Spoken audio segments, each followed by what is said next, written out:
Good morning dear student. स्वागत है आपका बायो की कक्षा में। और बच्चों, जैसा कि आपको पता है कि अपने जो 9th नंबर का जो चैप्टर एंजाइम जो चैप्टर था वो कंप्लीट हो चुका है। और मैंने जिस हिसाब से आपको समय दिया है, पढ़ाया है, उस हिसाब से मुझे लगता है कि वो आपको कंटेस्ट हो गया होगा। उसी प्रकार से जो पीछे के जो चैप्टर है वो भी हो गए होंगे, समय आपको अच्छा मिल रहा है। और बच्चों, अभी जैसे अपन ने जो यूनिट में सेकेंड यूनिट थी जो अपनी, उसके अंदर अपन ने जो प्लांट फिजियोलॉजी प्रथम थी उसके अंदर अपन ने 4 चैप्टर किए थे। ठीक है, 5वां चैप्टर जो आपके 8 नंबर का जो लेसन था वो एक बार अपने इसके क्या छोड़ा है, क्यों छोड़ा है क्या पता है कि सिलेबस के अनुसार क्या कि वो थोड़ा ऐसे थ्योरेटिकल ज़्यादा है तो उसकी आवश्यकता ना हो, सिलेबस से बाहर हो जाए, तो उसकी संभावना अनुसार अब जो आगे के अपन जो आज की जो कक्षा के अंदर जो मैं आपको अब स्टार्ट करने जा रहा हूँ, जो वो अपन यूनिट स्टार्ट कर रहे हैं प्लांट फिजियोलॉजी प्रथम जो मानव कार्य की है। ठीक है, जो मानव कार्य की है उसके बारे में अध्ययन करते हैं। उसमें जो पहला चैप्टर है जो आपको 21 नंबर का जो आपके आरबीसी बोर्ड की बुक में चैप्टर दिया है, ठीक है, उसके बारे में आज डिस्कस करते हैं। तो बच्चों, आज जो अपन बात कर रहे हैं वो बात कर रहे हैं मानव का अध्यावनी तंत्र, इंग्लिश में integumentary system of human, integumentary system of human, मानव का अध्यावनी तंत्र। अध्यावरण से क्या मतलब होता है, जो घेरता है उसको, मानव को चारों तरफ से परत बनाता है मानव की। ठीक है, तो इसके अंदर क्या क्या चीजें आ सकती है आप पता कर सकते हो। ठीक है, आप खुद आइडिया लगा सकते हो अध्यावरण तंत्र के अंदर क्या आता है। तो अध्यावरण का मतलब क्या होता है, जो मनुष्य का अध्यावरण कवरिंग करता है। और कवर क्या करती है, मनुष्य के शरीर का ढांचा कवर करती है, त्वचा करती है। तो अपन बात करते हैं जो मानव की शरीर का जो बाह्य आवरण होता है, ठीक है, किससे बना होता है, त्वचा से बना होता है। मानव शरीर के बाह्य आवरण बच्चों किससे बना होता है, त्वचा से बना होता है। ठीक है, किससे बनता है, त्वचा से बना होता है। बाह्य आवरण किससे बनता है, त्वचा से बना हुआ होता है, स्किन से बना होता है। ठीक है, स्किन से बना होता है।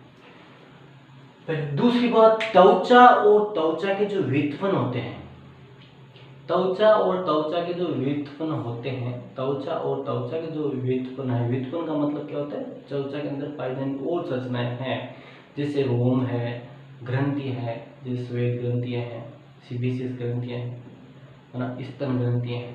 तो ये त्वचा और त्वचा के, त्वचा प्लस त्वचा के व्युत्पन्न डेरिवेटिव्स होते हैं। ठीक है, ये मिलकर क्या बनाते हैं, इंटीग्यूमेंट्री सिस्टम में अध्यावरण तंत्र का निर्माण करते हैं। सारे त्वचा को अध्यावरण तंत्र अकेले को नहीं कहेंगे, त्वचा और त्वचा के जो व्युत्पन्न है, व्युत्पन्न मतलब त्वचा के अंदर जो उससे संबंधित जो संरचनाएं पाई जाती है, जैसे मैंने बताया रोम पाए जाते हैं, अपने बाल पाए जाते हैं। ठीक है, ग्रंथियां पाई जाती है, श्वेत ग्रंथियां पाई जाती है, सीबीसीएस ग्रंथियां पाई जाती है, स्तन ग्रंथियां पाई जाती है, इनके बारे में अपने इस अध्याय में अध्ययन करेंगे। तो त्वचा और त्वचा के जो व्युत्पन्न होते हैं, दोनों ही मिलकर क्या करते हैं, अध्यावरण तंत्र का निर्माण करते हैं। इसका अध्यावरण तंत्र का निर्माण करते हैं। ठीक है, अध्यावरण की तंत्र का निर्माण करते हैं, इसको इंग्लिश में इंटीग्यूमेंट्री सिस्टम बोलते हैं। ठीक है, फिर बात आती है कि त्वचा की जो मेसोडर्म कोशिकाएं होती है, ठीक है, जो त्वचा के अंदर पाई जाती है। ठीक है, त्वचा की मेसोडर्म कोशिकाओं में क्या होते हैं, वर्णक पाए जाते हैं, त्वचा को रंग प्रदान करते हैं। और ये क्या होते हैं, संयोजी ऊतक। अपन जैसे स्ट्रक्चर पढ़ेंगे तो स्ट्रक्चर पढ़ेंगे, त्वचा की जो बात करेंगे, परत की बात करेंगे, तो ये जो बाह्य स्तर होता है इसको एपिडर्मिस बोलते हैं, अंदर वाला स्तर को डर्मिस बोलते हैं। ये एपिडर्मिस है, या अधिचर्म है। ठीक है, अधिचर्म है। ठीक है, अपन अगले डायग्राम में स्ट्रक्चर बनाऊंगा, ये चरम है जिसको डर्मिस बोलते हैं।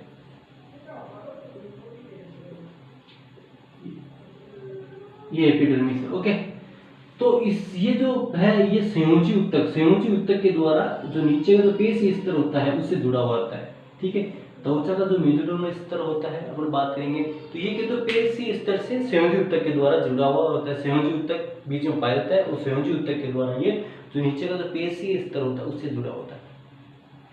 अब यहाँ पर एक आती है देह भित्ति का, बॉडी वॉल की बात आती है। देह भित्ति,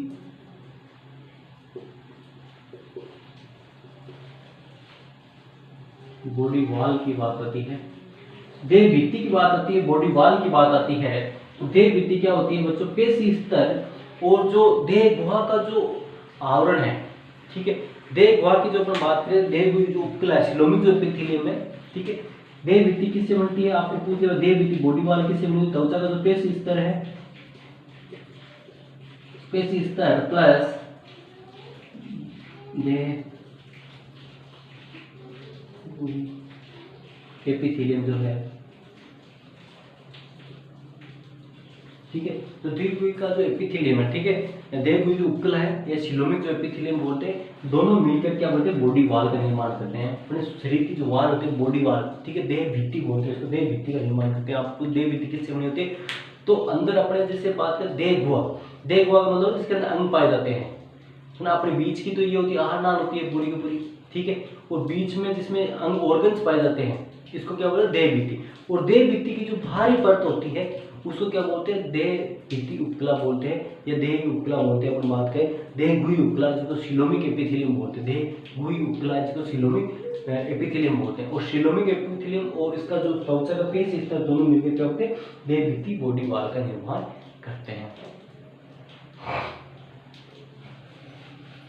इसके बाद बच्चों बात आती है, आगे की बात करते हैं कि त्वचा की जो औतकी की बात करें, अपन हिस्टोलॉजी ऑफ स्किन की बात करें, मतलब इसका जो अपन बात करते हैं संरचना की बात करते हैं कि भाई त्वचा की संरचना किस प्रकार की होती है, त्वचा किस प्रकार से बनती है। इसके मुख्य रूप से दो स्तर पाए जाते हैं।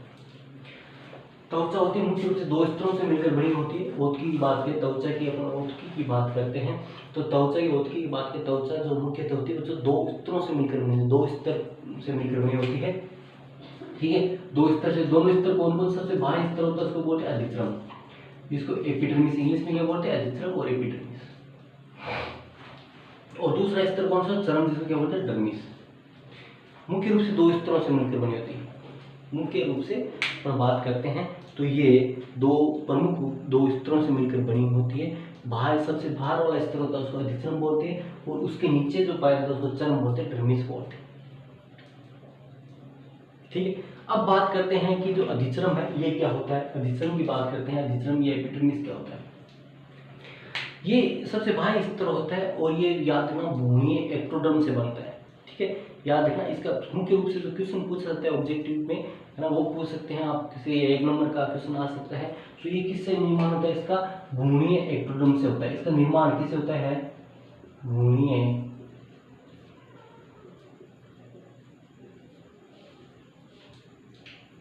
एक्टोडर्म से होता है। इसका निर्माण कहाँ से होता है, भूमि एक्टोडर्म से होता है। सबसे पहले याद रखना, इसमें याद रखने वाली बात क्या है बच्चों, मैं ये क्या बता रहा हूँ कि सबसे बाहरी स्तर मान लो होता है वो अधिचर्म होता है त्वचा, और इसका निर्माण जो होता है किससे होता है, भूमि एक्टोडर्म से होता है, ठीक है। और ये जो होता है निर्जीव स्तर होता है, इसके अंदर क्या होता है, रक्तवाहिनियां वगैरह नहीं पाई जाती है। इसके अंदर क्या होता है बच्चों, इसके अंदर रक्तवाहिनियां नहीं पाई जाती, मतलब क्या होता है, इसके अंदर रक्तवाहिनियां नहीं पाई जाएगी। सबसे पहले याद रखना, आपको पूछ सकता है कि रक्तवाहिनियां अधिचर्म के अंदर पाई जाती है नहीं पाई, अधिचर्म के अंदर रक्तवाहिनियां नहीं पाई जाती, ठीक, किसी प्रकार ब्लड सप्लाई इसमें नहीं होती। फिर नेक्स्ट बात आती है इसका जो स्तर होते हैं, अधिचर्म का जो स्तर होता है उसकी मोटाई सब जगह अलग अलग होती है, ठीक है। जैसे अपन बात करते हैं इसकी जो मोटाई होती है वो सब जगह अलग अलग होती है। अधिचर्म के स्तर की बात करते हैं, अधिचर्म के स्तर की जो मोटाई होती है वो सब जगह अलग अलग होती है, ठीक है। जैसे अपन बात करें, जैसे आपके जैसे हथेली है और जो अपना पंजा है उसके नीचे की जो स्किन होती है ना, जिसको, तो वहाँ पर ये जो स्किन होती है ज़्यादा मोटी होती है। और आप कॉर्निया देखो, लेंस का जो आगे कॉर्निया वाला भाग होता है वहाँ पर ये अधिचर्म होती है, सबसे पतली होती है। तो मतलब कहने का मतलब क्या है कि अधिचर्म की जो मोटाई है, ठीक है, अधिचर्म की जो मोटाई है इसकी जो अलग अलग स्थान होते हैं शरीर में उनमें अलग अलग प्रकार की होती है, ठीक है।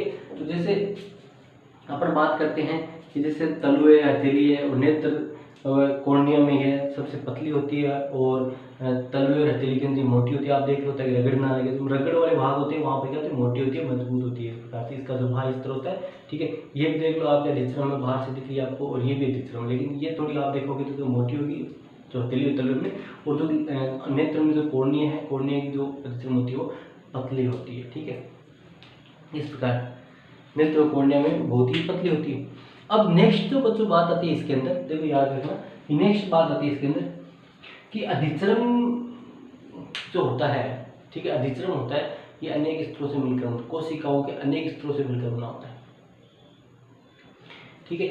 अधिचर्म जो है, अधिचर्म एपिडर्मिस है, एपिडर्मिस कोशिकाओं के अनेक स्तरों से मिलकर बना हुआ होता है। इसलिए इसको स्तृत एपिथेलियम जो होता है वो भी बोलते हैं। ठीक है, जैसे को स्तृत एपिथेलियम ऊतक भी बोलते हैं, इसको स्ट्रेटिफाइड एपिथेलियम टिश्यू भी बोलते हैं। ठीक है, जैसे ये बात भी आप याद रखनी कि अधिच्रम जो होता है, अधिच्रम कोशिकाओं के अनेक स्तरों से मिलकर बना होता है, इसलिए इसके बोलते स्तृत, स्तृत बोलो स्तरों में, स्तृत एपिथेलियम ऊतक, स्ट्रेटिफाइड एपिथेलियम टिश्यू भी कहते हैं। स्तृत मतलब स्तरों में पाई जाती है। क्यों? इसके क्या अपन बात करेंगे तो इसमें 5 स्तर पाए जाते हैं। अभी अपन जो आगे डिस्कस करने जा रहे हैं, तो अधिच्रम के कितने स्तर होते हैं? 5 स्तरों में पाई जाती है। अधिच्रम की जो होती है, अधिच्रम जो होता है ये कोशिकाओं के स्तर होते हैं, और स्तर कितने होते हैं? 5 स्तर में बने हुए होते हैं। ठीक है, अलग अलग जो प्रकार की कोशिकाएं अपन देखेंगे इसमें, तो अलग अलग प्रकार की कोशिकाओं के स्तर पाए जाते हैं। स्तर कितने होते हैं? 5 स्तरों से मिलकर बनी हुई होती है। ठीक है, ये बात भी रखना। तो अब बच्चों अपन बात करते हैं स्तरों की बात करते हैं। अभी मैंने स्तरों के नाम लिखे हैं, आगे वीडियो कक्षा के अंदर मैं यहाँ पे डायग्राम बनाऊंगा और 1 बाय 1 अपन स्तरों के बारे में डिस्कस करेंगे। लेकिन आज के वीडियो लेक्चर के अंदर अपन सारे के सारे ये स्तरों के नाम याद होने चाहिए, चाहे आप अधिच्रम की बात करें चाहे चर्म की बात करें। देखो, पढ़ने का सबसे अच्छा तरीका यही है कि सबसे पहले आप इनके जो एक सीक्वेंस में याद कर लो, फिर इसके अंदर क्या होता है, इसके अंदर क्या होता है, इसके अंदर क्या होता है, इसके अंदर क्या होता है, इसके अंदर क्या होता है, वो अपन 1 बाय 1 डिस्कस करते हैं। ठीक है, तो सबसे पहले जो मैं बता रहा हूँ पढ़ने का तरीका आपको, तो जहाँ तक अपन ने बात करी वो वापस मैं आपके साथ डिस्कस करूंगा। लेकिन अभी सबसे पहले अपने स्तरों के नाम याद करते हैं, और चाहे अधिच्रम के हो चाहे चर्म के हो, सारे स्तर याद करके फिर अपन 1 बाय 1 एक एक के जो स्तर क्या होता है उनके अंदर उनका अध्ययन करेंगे। देखो, अब बात करते हैं आपके सबसे पहला जो स्तर आता है उसको बोलते हैं, अपन जब इन स्तरों को पढ़ रहे हैं तो ये अंदर से बाहर की तरफ है, याद रखना। ठीक है, ये सबसे अंदर है और ये बाहर है। ठीक है, ये सबसे बाहर मतलब सबसे बाहर स्किन के ऊपर दिखने वाला ये है ना। और ये जो स्तर है ये किधर की तरफ है? चर्म की तरफ है, डर्मिस की तरफ है। ठीक है, ये स्तर मतलब ये जो सबसे पहला स्तर है ये सबसे अंदर की तरफ है। ठीक है, जैसे अपन यहाँ पढ़ेंगे इस प्रकार से, ये सबसे बाहर स्तर मानो यहाँ बाल दिख रहा है। ठीक है, ये इस प्रकार से अपन अंदर से बाहर की तरफ पढ़ रहे हैं। ठीक है, अंदर से बाहर की तरफ पढ़ रहे हैं। ठीक है, ऐसे। ठीक है, और ये जो सबसे पहले वाला जो स्तर में जो पहले सबसे पहले यहाँ पढ़ रहे थे, किसके टच में? ये डर्मिस के टच में है। ठीक है, डर्मिस बोले तो चर्म के टच में है, चर्म। ओके, तो यहाँ सबसे पहले अपन 1 बाय 1 याद करते हैं ना। तो सबसे पहला जो आंतरिक स्तर आता है इनका वो आता है अंकुरण स्तर या मेलपीगी स्तर। अंकुरण, अंकुरण मतलब क्या है? नई कोशिकाओं को जन्म देता है, इसलिए इसका नाम अंकुरण स्तर भी होता है। सारी की सारी जो ऊपर वाली कोशिकाएं बनती है वो इसी से बनती है। ठीक है, जैसे यहाँ से बनना चालू होती है इस प्रकार से। ठीक है, ये हटती रहती है इस प्रकार से, और ये नई कोशिकाएं यहाँ से बनती रहती है इस प्रकार। तो इसलिए अंकुरण स्तर या मेलपीगी स्तर सबसे पहला जो आंतरिक स्तर है अपन बात करेंगे। तो मैं क्या करूँ, ये अंदर से बाहर की तरफ पढ़ रहे हैं अपन, अंदर से बाहर की तरफ पढ़ रहे हैं। ये सबसे अंदर का स्तर होता है। ठीक है, जैसे डायग्राम बनाएंगे कल आपके साथ क्लियर होगा। सबसे अंदर का स्तर ये है, सबसे बाहर का स्तर ये। ठीक है, और इसके नीचे ये स्तर होते हैं, इसके नीचे ये डर्मिस होती है। तो अपन ने क्या बोला, अधिच्रम इसका भूमि एक्टोडर्म से निर्माण होता है, और सबसे जो आंतरिक स्तर है ये अंकुरण स्तर या इसको मेलपीगी स्तर भी बोलते हैं। ठीक है, मेलपीगी स्तर बोलते हैं। इसको इंग्लिश में कई बार पूछा जाता है तो स्टेटम जर्मिनेटम, जर्मिनेटम जर्मिनेशन अंकुरण हमारा। ठीक है, तो स्टेटम जर्मिनेटम, स्टेटम मेलपीगी भी इसको बोलते हैं। पहला स्तर हो गया आपके याद रखने का। ठीक है, स्टेटम जर्मिनेटम और स्टेटम मेलपीगी पहला स्तर। उसके बाद दूसरे स्तर की बात करते हैं जो इसके ऊपर होता है। जैसे ये पहला हो गया, ये दूसरा स्तर है। ठीक है, ये जो अपन मैं कल डायग्राम बनाऊंगा उसमें आपको अलग अलग प्रकार की कोशिकाओं से आपको दिखाऊंगे। तो ये हो गया दूसरा स्तर आपका, ये होता है स्थूल स्तर। ठीक है, इसको बोलते स्टेटम स्पाइनोसम। दूसरा जो स्तर होता है स्थूल स्तर। ठीक है, इसको क्या बोलते हैं? स्टेटम, इसकी कोशिकाएं थोड़ी चपटी होती है तो अपन आगे पढ़ेंगे। तो स्टेटम स्पाइनोसम दूसरा स्तर कौन सा हो गया? स्ट्रेटम स्पाइनोसम, ठीक है, स्ट्रेटम स्पाइनोसम या स्थूल स्तर हो गया। तीसरे स्तर की बात करें, जो तीसरा स्तर मतलब जो इसके स्ट्रेटम स्पाइनोसम के ऊपर की तरफ और बाहरी तरफ होगा, ठीक है, ऊपर की तरफ स्ट्रेटम स्पाइनोसम के 1 2 3 ये हो गया तीसरा, ठीक है, तो इसके ऊपर की तरफ और बाहर की तरफ होगा, तो ये है कणी स्तर, कणी स्तर, इसको बोलते हैं स्ट्रेटम ग्रेनुलोसम, स्ट्रेटम ग्रेनुलोसम। ये कौन सा हो गया तीसरा जो स्तर है, ठीक है, ये कौन सा हो गया अधिचर्म का जो तीसरा स्तर, इसको हिंदी में बोलते हैं कणी स्तर, ठीक है, और इंग्लिश में बोलते हैं स्ट्रेटम ग्रेनुलोसम। सारे के सारे सीक्वेंस आपको कल जब अपन वीडियो लेक्चर पढ़े उससे पहले आपको याद होनी चाहिए, ताकि अपन डायग्राम बनाए तो हम ज़्यादा बेटर समझे और लाइन टू लाइन अपन के बारे में समझेंगे, ठीक है, और वीडियो लेक्चर के दौरान ही अपन याद करेंगे। ओके, तो तीसरा स्तर हो गया आपके कणी स्तर, इसको बोलते हैं स्ट्रेटम ग्रेनुलोसम बोलते हैं, स्ट्रेटम ग्रेनुलोसम। ओके, इसके बाद बात करते हैं जो चौथा जो स्तर है वो आता है स्वच्छ स्तर, जिसको बोलते हैं स्ट्रेटम ल्यूसिडियम, ठीक है, चौथा स्तर है स्ट्रेटम ल्यूसिडियम। और पांचवा जो स्तर है वो आता है आपका किन स्तर, जिसको बोलते हैं स्ट्रेटम कोर्नियम, जो सबसे बाहर की तरफ होता है, ठीक है। तो ये हो गए अपने अधिचरण के 5 स्तर हो गए। अंकुरण स्तर या मेलपिग स्तर, जिसको इंग्लिश में स्ट्रेटम जर्मिनेटम बोलते हैं। दूसरा सूल स्तर आपके, जिसको स्ट्रेटम स्पाइनोसम बोलते हैं। तीसरा आपके होता है कणी स्तर, जिसको स्ट्रेटम आपके ग्रेनुलोसम बोलते हैं।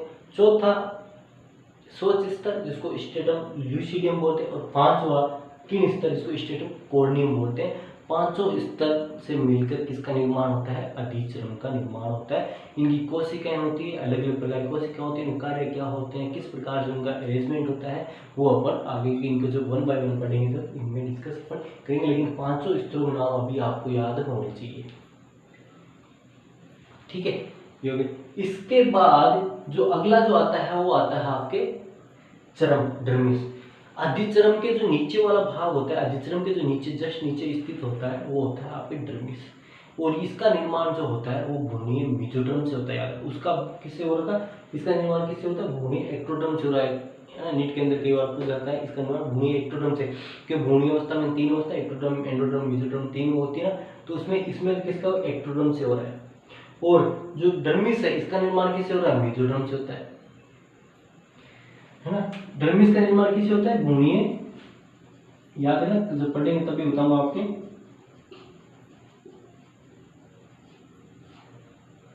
भ्रूणीय मेसोडर्म से होता है, किससे होता है, भ्रूणीय मेसोडर्म से होता है इसका निर्माण। और इसके भी 2 स्तर होते हैं। एक जो होता है वो होता है पेपिलरी स्तर होता है, पेपिलरी स्तर होता है, ठीक है, पेपिलरी लेयर। चर्म की बात करें डर्मिस की, तो इसके भी स्तर होते हैं। इसका पहला जो स्तर होता है उसको पेपिलरी स्तर बोलते हैं, और दूसरा स्तर उसको जालिका स्तर, इसको रेटिकुलर लेयर बोलते हैं। जिसको क्या बोलते हैं बच्चों, रेटिकुलर लेयर बोलते हैं। इसको क्या बोलेंगे, रेटिकुलर लेयर बोलेंगे। इसको क्या बोलेंगे, रेटिकुलर। दूसरी, तो ये दोनों स्तर किसके हो गए, चर्म के हो गए, जिसको डर्मिस। और ये डर्मिस किसके नीचे होती है, अधिचर्म के नीचे स्थित होती है। ये डर्मिस जो होती है किसके, अधिचर्म के नीचे स्थित होती है। और ये इसका निर्माण भ्रूणीय मेसोडर्म से होता है, ठीक है, और भ्रूणीय मेसोडर्म से होता है। इसमें क्या होता है, ज़्यादातर जो अपन बात करते हैं, जो उत्तक होते हैं वो आपके पेशी उत्तक वगैरह वो ज़्यादा पाए जाते हैं, ठीक है। तो इसमें जो होती है ये इसके नीचे स्थित होती है। और इसके अंदर अपन बात करेंगे विभिन्न प्रकार के व्युत्पन्न इसमें संबंधित होते हैं, ठीक है। तो ये बच्चों ये था आपके त्वचा की जो ओथी थी, उसकी जो मुख्य आउटलाइन थी। और अभी जो अपन बात करते हैं, जो डिस्कस करते हैं, तो बच्चों अपन बात कर रहे थे चर्म की, डर्मिस की। तो डर्मिस किससे बनती है, भ्रूणीय मेसोडर्म से बनती है, ठीक, पहली बात। और ये जो होता है अधिचर्म के नीचे पाया जाता है, और अधिचर्म से 2 से 3 गुना मोटा स्तर होता है। अधिचर्म से कितना होता है, ये अधिचर्म से एपिडर्मिस से अधिचर्म से 2 से 3 गुना मोटा स्तर होता है, जो अपना आगे जब डर्मिस पढ़ेंगे तो आप डिस्कस करेंगे, ठीक है। और ये जो मुख्य रूप से तंतुमय संयोजक से बना होता है। इसके अंदर रक्त वाहिनियां भी पाई जाती है, डर्मिस की बात करें तो। और इसके अंदर विभिन्न प्रकार के जो व्युत्पन्न होते हैं वो भी इसके अंदर पाए जाते हैं, रोम पुटिकाएं वगैरह इसके अंदर पाई जाती है। वसा स्तर इसके नीचे जो पाया जाता है वसा कोशिकाएं इसके अंदर पाई जाती है। तो इस प्रकार से अपन बात करें तो ये चरम है जो अधिचरम में नीचे स्थित होती है और इसका निर्माण भूमि मेसोडर्म से होता है। ये इसके दो पेपिल स्तर और जालिका स्तर होते हैं, इनका भी जो अलग अलग इनमें संरचनाएं पाई जाती है वो अपन बात करेंगे। लेकिन मुख्य रूप से बात करें चरम के अंदर क्या होती है, जो ये होता है चरम होता है, इस अधिचरम से 2 से 3 जो स्तर होता है वो मोटा होता है। ठीक है, 2 से 3 जो कोशिकीय स्तर बात करें 2 से 3 गुना ज़्यादा मोटा होता है अधिचरम की तुलना में, और इसमें रक्त वाहिनियां और त्वचा के जो अन्य होते हैं वो भी इसके अंदर पाए जाते हैं। इसके बाद बच्चों देखो, अब जो अपन इसमें 1 बाय 1 में आपको क्या करूंगा कि इसके अंदर डायग्राम बनाएंगे स्किन का और डायग्राम बनाएंगे सारे स्तरों को, यहाँ पे अपन बात करें 1 बाय 1 अपन मैं आपके साथ में डिस्कस करूंगा जो अगले वीडियो लेक्चर के अंदर अपन बात करेंगे। ठीक है, लेकिन अभी एक बार आप वापस सुन लीजिए कि अपन ने क्या क्या चीज़ें डिस्कस की है। मैंने आज बात करी है आपकी जो त्वचा है, ठीक है, त्वचा की बात करें तो जो बाह्य स्तर के रूप में पाई जाती है, और त्वचा के व्युत्पन्न, त्वचा और त्वचा के व्युत्पन्न से मतलब क्या, त्वचा के अंदर पाए जाते और संरचना से त्वचा रोम है जो बाल वगैरह पाए जाते हैं ये, और त्वचा की जो ग्रंथियां हैं जैसे अपन श्वेत ग्रंथि, पसीने वाली ग्रंथि मान लो, सीविसिस ग्रंथि मान लो, स्तन ग्रंथि मान लो, ठीक है, तो जो भी ग्रंथि होती है ये सारे जो व्युत्पन्न है त्वचा की, और त्वचा के व्युत्पन्न क्या करते हैं, अध्यावरण तंत्र का निर्माण करते हैं। ओके, और त्वचा की बात करें तो त्वचा जो होती है मुख्य रूप से अपन बात करें 2 स्तरों से मिलकर बनी होती है, एक तो होता है अधिचर्म होता है और दूसरा होता है चर्म होता है।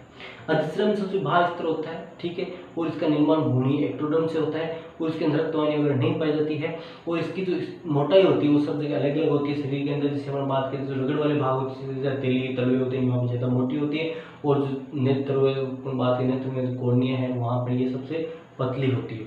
इसमें क्या होता है, जो अधिचर्म होता है कोशिकाओं अनेक स्तरों से मिलकर बना होता है ना, तो स्तरों से बना, इसलिए क्या बोलते हैं स्तरित एपिथेलियम ऊतक भी इसको बोलते हैं। ठीक है, इसके बाद अपन बात करते हैं कि ऊतक मतलब कोशिकाओं का समूह होता है, तो ये अलग अलग प्रकार कोशिकाओं से बना होता है, इसलिए स्तरित एपिथेलियम ऊतक बोलते हैं। इसके बाद क्या, इसमें 5 स्तर पाए जाते हैं, जैसे अपन ने बात की सबसे बाहर वाला अंकुर स्तर या मेलपीगी स्तर, इसको स्टेटम जर्मिनेटम बोलते हैं। दूसरा सूर्य स्तर बोलते हैं, इसको क्या बोलते हैं स्टेटम, आपको स्पाइनोसम बोलते हैं। तीसरा जो स्तर होता है वो आपके होता है कणी स्तर, जिसको स्टेटम ग्रेनुलोसम। चौथा स्तर इसको स्तर स्टेटम ल्यूसिडियम बोलते हैं, और 5वां स्तर होता है इसको क्या बोलते हैं, किन स्तर बोलते हैं, स्टेटम कॉर्नियम बोलते हैं। इसके साथ दूसरा जो हम बात करते हैं चर्म जो दूसरा स्तर होता है वो इसके नीचे स्थित होता है। अधिचर्म के नीचे स्थित चर्म स्थित होता है। एपिडर्मिस के नीचे क्या होता है, डर्मिस स्थित होता है। डर्मिस की बात करें तो डर्मिस में भी 2 स्तर होते हैं, लेकिन डर्मिस का निर्माण होता है, याद रखना सबसे इंपॉर्टेंट बात मैं बता रहा हूं, डर्मिस का निर्माण भूमि मेसोडर्म से होता है, और ये जो स्तर होता है ये जो होता है ये अधिचर्म से 2 से 3 गुना मोटा होता है। इसके अंदर रक्त वाहिनियां पाई जाती है, और भी कई प्रकार की, ये मुख्य रूप से तंतुमय संयोजी ऊतक से मिलकर बना होता है। एक बात भी आप ये नोट कर लेना, इसका जो निर्माण होता है ये किससे होता है, तंतुमय संयोजी ऊतक से इसका निर्माण होता है, और ये जो होता है ये किसके 2 स्तर, पेपिल स्तर और जालिका स्तर से बना होता है। तो जो आज की कक्षा के अंदर जो मैंने एक छोटी सी बात बताई है, तो ये आपको अच्छे से याद होगी, ये आपको याद होगी, तो कल अपन 1 बाय 1 अपन इनके बारे में पढ़ेंगे। तो ये सबसे पहले इनके नाम था भाई, ये सीरीज याद करना, ये सीरीज याद करना, इनके स्तरों के नाम याद करना आपको जरूरी है। तो यहाँ तक पहुँच के अब इनके बारे में अपन डिस्कस करेंगे, कल डायग्राम बनाएंगे तो आपको ज़्यादा अच्छे से समझ में आएगा। तो जो आज की कक्षा में तब होता है, धन्यवाद।